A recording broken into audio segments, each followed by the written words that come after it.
Mərdəkanda yerləşən bu evimizin montajı yekunlaşıbdır. Gördüyünüz kimi evin bu hissəsini cəphə ilə işlənibdir.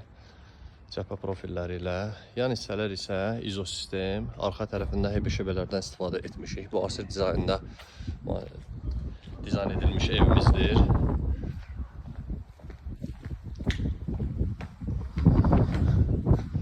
Burada gördüyünüz hissələr cəphə ilə işlənibdir.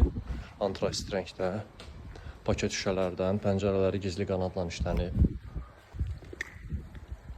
Evimizin arxa tərəfini, giriş hissəsini HB sürgülü sistemlə işlənib. Profil olaraq da həmişə kimi seçimimiz asistal profilləridir. Boyasına istehsalat tərəfindən uzun müddətli zəmanət verilən profillərdən istifadə etmişik. Həyət hissəsini karolaj cam balkon paket şüşələrlə yığılıbdır.